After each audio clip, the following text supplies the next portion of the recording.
Hey friends! I'm Lucy. I'm Jennifer. And I'm Marina. We are super excited for our trip to England. We have so much planned in the amount of 2 weeks. We're going to be visiting 2 major cities. Like London and Yorkshire, we'll be sightseeing some of these places, historical landmarks, as well as their hotspot areas. So get ready to pack your toothbrush and some comfy shoes. And most importantly, don't forget your ticket. Oh, and one last thing, don't forget your passport. See ya! One of the reasons we chose to visit England was because of its rich economy. It is one of the largest in the world.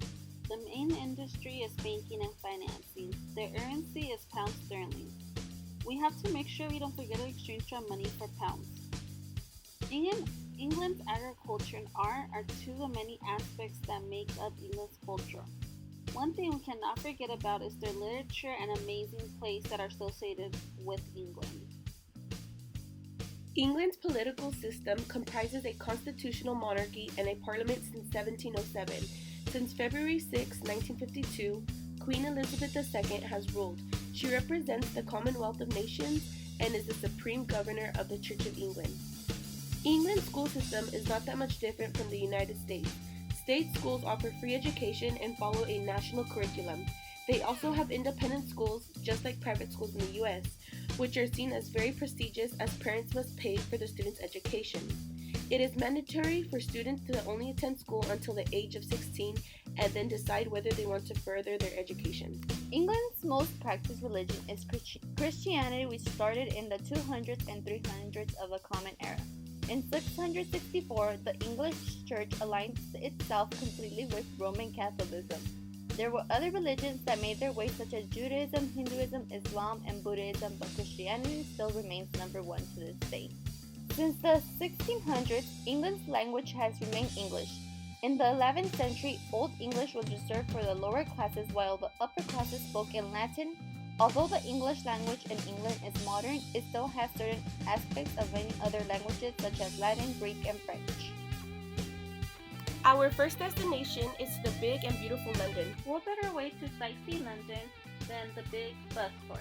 This bus takes us to all the hot spots and momentous locations of London, and it's perfect when we have so little time. At night, we plan to overlook the city by riding the London Eye, which is a 443 feet tall Ferris wheel right next to the famous river. The London Zoo is one of the world's oldest scientific zoos. It hadn't opened to the public until 1847.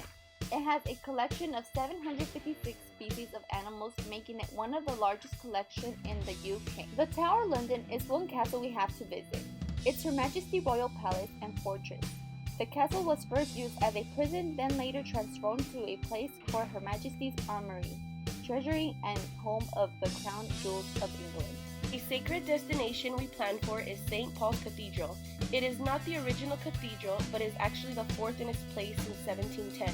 Its structure is in the form of a cross, while inside are plaques, carvings, monuments, and statues dedicated to a wide range of people. Our second destination is Yorkshire, a place of adventure. To indulge our sweet tooth, we have to make sure to stop at Yorkshire's famous chocolate factory. It's a full tour behind the greatest names in chocolate and unwrapping the secrets of chocolate making. Yum! A family-friendly place is the York Corn Maze. Getting lost in a field with activities for the whole family to do?